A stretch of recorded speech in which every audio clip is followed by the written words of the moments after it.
Welcome to AFAX number one stop to entertainment and trending news. Now, in the previous video, we discussed about the latest response from Greg Twist, and in that particular video, I shared with you guys as I listened to him, there was one bit that I felt he did not address, or maybe perhaps I had missed it, and that was the issue of food. Now, in Ciru's live stream, she had shared that Greg was very angry when it came to them eating 3 meals in a day, and also there was a time that he was not happy. The kids had had bread in the evening and he expected that that was dinner and they were not going to cook again. And playing the devil's advocate in that video, I shared with you guys that Germans do love their bread, and I shared with you guys as well a personal story of having lived with Germans, and I found it very weird. That was one of my culture shocks of people eating bread in the evening, and I just could not do it. And I know some of you also commented under that particular comment section and said that was something that you have also not been able to adapt with. And in my opinion, I found it very weird and also very petty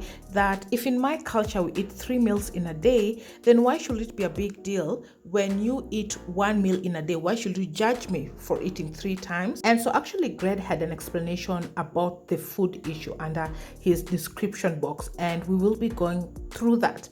And as I read that, I decided to ask myself, was it that perhaps the people who are living in that house, that is Ciru and her siblings, were not perhaps understanding why bread was so important? For example, if they woke up and perhaps everyone had breakfast, they ate bread, there was no bread in the evening, and maybe perhaps the next morning they will be getting fresh bread. And so when Greg perhaps finds there's no bread in the evening, then he's pissed off. And maybe this is also a misunderstanding of people's culture. Maybe Ciru and her family were not aware that bread is very important. And I told you guys that Germans, bread is like for us ugali in the evening or something hot, and they eat bread in the evening called Abendbrot. And so when maybe in the evening Greg is not finding bread in the house, he's feeling that everyone is not considerate of him. Yet they do not actually know that this is a staple meal for him. Maybe Ciru is assuming, well, there's rice, there is pasta, there's noodles, and so she might take it personally that this is somebody who is complaining about food. Well, maybe perhaps this was not communicated. And Greg actually does admit that he got angry at some times when it came to food, and he has an explanation to that. So apparently he watched one of our videos and he left this particular comment. If those hosting this site read this, please look once more at some extra written content I have added to my second video. Many thanks. And I pinned the comment. I thought you guys might just go and see it, but I decided also to check for myself what he had written, and I am glad that he addressed that food issue because I found it very petty. Let's just get into it. And so under Greg's description box, this is written: what I hope will be a final follow-up where I respond to Ciru's live video, as well as something on the demonization of either of us.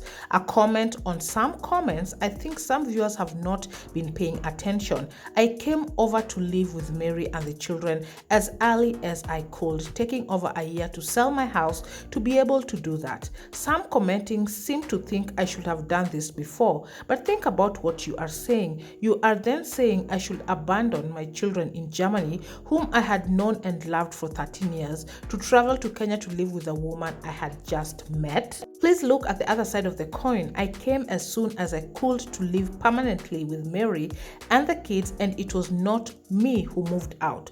I would much have preferred to work through any and all problems. I want to also add something about the first 4 years where Ciru was alone, and also a memory I have recollected after posting this video.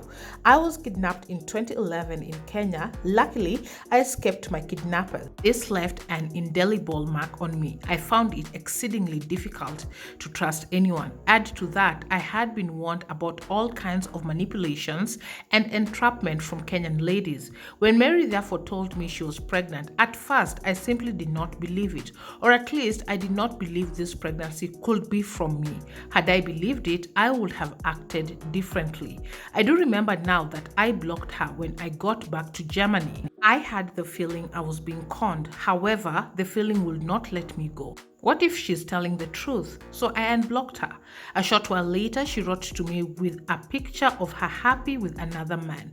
So I left it. If she was happy with someone else, there was little left for me to do. But later, she sent me the message, remember me, that I mentioned in my videos. The kids were already over 3 at that time, if I recall. Once we established contact, I almost immediately said I would come over and get to know the children. I can understand Mary felt alone in these first years, but from my perspective, as soon as I was actually convinced I was being told the truth, I acted. I wanted to add a tiny postscript. I thought of doing another video, but I will add it here. I am doing it because quite a few have asked me about this, namely Mary's comments about food. And this was the bit, guys, that I was telling you guys I did not get to hear him addressing. So let's get into it. So he says, it is true that I complained once or twice when there was no food there. Of all the persons in the house, I was the one who ate the least. All others had more or less 3 meals a day, and I would take one and the occasional snack. On several occasions, I would get up and find nothing more there for me to eat, mostly bread. So yes, I did complain there were several people in the house and I was providing for all of them, and yet I, who ate less than any of them, could find no food to eat. This was solved when we got Mary's sister to make chapatis for me every day, and the problem then vanished. I was not being small or panicky. I did feel that as the person providing for everyone and who ate less than every single other person in the house, that the others in the house should have been more considerate. I still do feel that. And so as you can see here, he put out mostly bread, and this is what I was telling you guys. Could it be that Ciru and her family had no idea that bread was an important, or rather a staple food for him, Greg, as a German? Maybe to them they felt that there was food, and that is the things like rice, pasta, and all that, and they did not feel that this bread was really a staple meal. And maybe if this was communicated to them and they ignored, then maybe somebody has a right to be angry. And on the other hand, I can't imagine as a partner getting to hear your spouse, or rather your partner, complaining about food and maybe you don't understand about it. It might be very, very shocking. We don't complain about food. I honestly feel culture really played a big role too.